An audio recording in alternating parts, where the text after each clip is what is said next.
Cresce o endividamento das famílias em Ribeirão Preto. Quais os riscos? Quem explica, está aqui comigo, Francisco Mendonça, advogado especializado em direito bancário. Francisco, prazer em recebê-lo aqui, bom dia. Prazer é meu, agradeço a oportunidade de estar com vocês mais uma vez. Francisco, por que família está devendo tanto agora? O que aconteceu? Então, a situação é muito mais complexa do que parece, né? Eu costumo dizer o seguinte, que o endividamento, ele é um efeito, ele não é uma causa, né? O que ocorre quando o endividamento chega às famílias? Via de regra, é quando o orçamento familiar acaba sendo maior do que aquilo que se tem de receita. Então, as famílias acabam não conseguindo pagar os seus compromissos básicos e acabam recorrendo a instituições financeiras, uso de cartão de crédito, cheque especial. E essa situação vai causando um efeito de cascata mesmo, uma bola de neve que chega numa situação muito grave como a gente vive hoje. A gente está falando hoje em Ribeirão, nesse levantamento feito pela Fundação Maurílio Biagi, de 30%, quase 30% da população economicamente ativa em Ribeirão Preto está endividada, né? Quando você fala desse percentual de endividamento, não é só uma questão que envolve a família na sua dificuldade financeira, mas envolve a sociedade como um todo. Porque aquela família, ela perde o crédito, ela para de consumir, o comércio vende menos, a indústria produz menos, a indústria demite, causa desemprego. Então a gente entra num círculo completamente vicioso. Então, é muito grave a situação e precisa ser tratada muito com educação financeira, com formas legais de renegociar dívidas bancárias. As instituições financeiras, via de regra, acabam complicando ainda mais o endividamento dessas famílias, porque são feitas renegociações sucessivas que acabam agravando mais a situação, aumentando mais a dívida, até que ela chega num momento que fica insustentável. Aí é terrível, né? Exatamente. O programa do governo, como é que chama esse programa? Recupere, isso aí? Não é Recupere, é outro nome, me fugiu agora. Me fugiu também, eu estou querendo lembrar. Eu vi ontem, eles estavam fazendo um pequeno balanço, e nesse pequeno balanço diz lá que 19 milhões, né, foram atendidos, de certa forma, como é que é? Desenrola, exatamente, desenrola. Esse programa tem realmente ajudado na renegociação dessas dívidas, mas ele em si só, ele não é suficiente, porque acontece exatamente isso. Existe uma ilusão de que a renegociação dessas dívidas resolveu o problema. Aí eu volto no início da minha fala. O problema está na origem. Se você renegocia a dívida, mas você não tem uma mudança de comportamento em relação a isso, você vai reabrir essa dívida. Você está reabrindo a dívida. Então, muitas vezes, renegociar essa dívida, ela pode ser uma coisa muito perigosa. Eu te explico por quê. Você renegociou a dívida, a pessoa estava com uma dívida bancária, renegociou, repactuou no desenrola, chegou num ponto que ela ficou adimplente. Quando ela fica adimplente, o crédito dela volta, porque ela não tem mais restrição no Serasa e no SCPC. Na maioria das vezes, ela volta a utilizar o crédito e lá na frente a gente tem problema. O Estado tem uma grande intenção de que não haja essa inadimplência por parte das pessoas, até por estatísticas de investimentos para entrar no país. Quer dizer, hoje, um investidor que queira entrar no Brasil com uma situação de inadimplência como essa, ele vai ter uma certa restrição e um certo cuidado. A partir do momento que você renegocia, você acaba apresentando números que são números muito mais assim palatáveis, mas não são números verdadeiros, porque o problema não ele foi... vai estar mascarado, lógico. Exatamente. O que eu falo é o seguinte, imagine que você tem uma infecção. Aí você vai, com essa infecção, tomar um analgésico. Você está com dor de cabeça, está com dor no corpo, aí você toma um analgésico. Essa infecção vai dar uma amenizada, vai parar a tua dor de cabeça, vai parar um pouco a tua dor no corpo, mas você não tratou a infecção. Você precisava tomar antibiótico. Então, o fato de você tomar o medicamento errado pode complicar a sua situação lá na frente. Ela vai agravar a situação. Não se estanca uma hemorragia com band-aid. Exatamente. Então, a situação hoje, o que precisa ver é um debate muito mais profundo em relação a essas questões, porque a responsabilidade disso ela não é exclusiva do devedor. Ela tem uma participação significativa das instituições financeiras e do sistema bancário. Isso é inegável. Por quê? Porque a concessão de crédito ela é feita de uma maneira que não deveria ser feita no Brasil. Quase que irresponsável. Irresponsável. Então, o devedor ele sempre está sendo colocado numa situação moralmente delicada, porque ele é caracterizado como um mal pagador ou como uma pessoa até desonesta, e que muitas vezes não é isso que acontece. O que acontece, na verdade? Ele não tem preparo para isso. Então, você vai lá, o banco abre uma conta no banco, movimenta 6 meses uma conta, tem um limite de 20, 30 mil reais no cartão de crédito.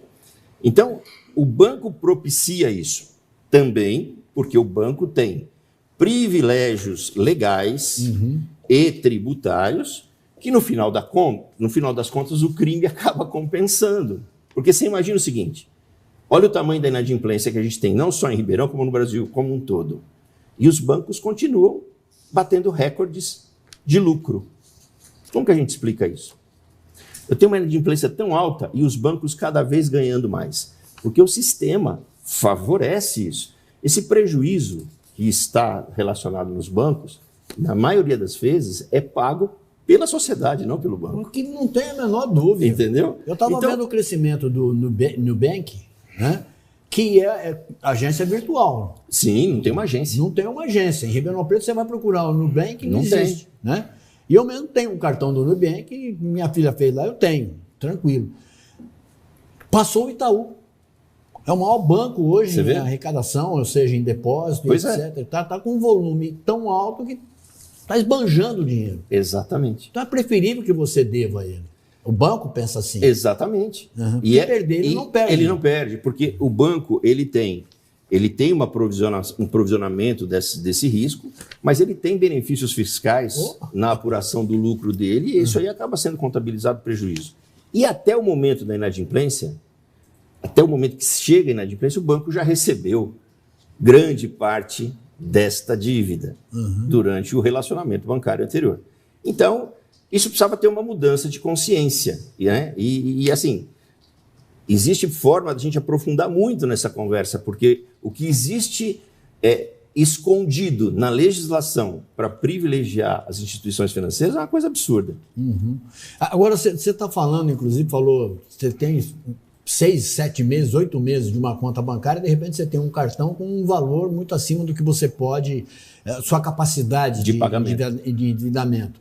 O cartão continua sendo o maior vilão dessa história? O maior vilão, em segundo lugar, o cheque especial. Ainda existe cheque especial? Ainda existe, usa muito cheque especial. Você não usa o cheque, mas você usa o limite. Então, na tua transação normal via internet, você vai usar o limite do seu cheque especial. Essas linhas são as linhas mais caras, mas ela tem um componente psicológico muito forte. Ela favorece o consumo por impulso. Porque você, com o cartão de crédito, consumidor com cartão de crédito com alto limite, ele vai no mercado e ele consegue parcelar essas compras que ele faz, o que ele gasta em 10, 12 vezes. Então, o consumidor despreparado, ele enxerga a parcela, ele não enxerga o montante da dívida. E essas pequenas parcelas, quando elas se reúnem, ele percebe que está endividado. E o cartão de crédito é um instrumento excelente para você usar, desde que você pague a sua fatura integralmente no vencimento. O risco do cartão de crédito está quando você começa a pagar o valor mínimo. Aí a gente chega a 450%, 480% ao ano de juros nessa dívida. Absurdo. É uma coisa impagável. Impagável. E de certa forma, para nós, leigo, para você não, mas para mim, leigo, é absolutamente ininteligível. Ininteligível. O banco tem uma estratégia. Ele vai te dar um crédito, sempre o banco vai te dar crédito, com juros um pouco mais altos e com modalidades de crédito mais acessíveis quando a gente fala de uso, tipo cartão de crédito e cheque especial. A partir do momento que você entra numa situação de inadimplência, o banco começa a te oferecer linhas de crédito parceladas para você quitar esse cartão, quitar esse cheque especial e pagar isso com os juros mais baixos. E depois que isso acontece, às vezes você tem 2 ou 3 renegociações até que você chegue a uma situação que não consegue pagar mais. Só que quando você faz um contrato novo, tudo que você pagou de abusividade nos contratos anteriores, no cheque especial ou no cartão de crédito, fica de certa forma limpo num contrato com taxa mais baixa. E esse contrato é o contrato que vai ser eventualmente ajuizado. E que nesse contrato praticamente não se cabe discussão porque ele não tem abusividade. A abusividade estava na origem. Estava na origem. Agora, a lei permite que você traga esses contratos anteriores, revise esses contratos anteriores, para que o valor que foi feito na renegociação seja apurado se ele é correto ou não. Mas é um procedimento padrão. Juros altos no começo, modalidade de crédito cara, vai gerar inadimplência, só que até gerar inadimplência ele já pagou muitos juros. A partir daí faz um contrato novo. Com esse contrato novo eu tenho um instrumento contratual bastante satisfatório ao banco numa demanda judicial. Né? E hoje, com o marco legal das garantias, a situação do consumidor precisa ser muito bem estudada, com muita maturidade, porque o risco de se perder patrimônio com dívidas bancárias hoje está cada vez maior. Rapaz, isso é assustador. É assustador. É assustador. Quer dizer, o melhor negócio é quando você for negociar com o banco é levar alguém especialista. Sim. Levar um advogado que entenda bem como você está fazendo aqui, levar um financista, levar um... Mas eu posso ser bem sincero com você? Lógico. Olha só, o banco não empresta se for um especialista lá para mostrar o que está errado. Ele não empresta dinheiro. O sistema não funciona dessa maneira. Olha, essa taxa está errada. A taxa é essa. Se você quiser, você pega o dinheiro. Se não quiser, não pega. Olha, esse seguro é ilegal. Olha, sem o seguro eu não posso emprestar o dinheiro para você. A condição do banco é essa. E os contratos do banco são contratos de adesão. Você não discute cláusula contratual em contrato bancário, porque o contrato é padrão para todos. Então, não existe forma de resolver uma redução de endividamento bancário sem ser por uma via judicial ou por uma negociação. Mas veja só, é tão perverso o sistema que eu digo sempre para as pessoas, o banco nunca tem intenção de negociar com quem paga. É impressionante isso, mas é a realidade do Brasil. O banco não negocia com quem paga. O banco só negocia quando o devedor está em situação de inadimplência. Então o sistema é perverso. Então aquela pessoa que é idônea, que quer pagar seu compromisso, mas ela não quer realinhar a dívida dela, ela não consegue realinhar a dívida que ela tem, ela acaba entrando numa situação de insolvência, acaba tendo problemas cadastrais e o banco não negocia. É a partir do momento que negativou, aí o banco abre uma negociação para poder resolver a questão. Francisco, eu teria pelo menos mais uma dúzia de questionamentos para fazer. Eu vou convidar e reiterar o convite para que você venha outras vezes aqui, mais uma vez pelo menos, para a gente poder alinhar isso aí, poder mostrar tudo isso aí. Porque realmente o assunto é rico. É rico. A gente é rico de informações, né? Não só de cobrança. Mas eu acho que vale a pena. Obrigado, Francisco. Eu agradeço. Eu também.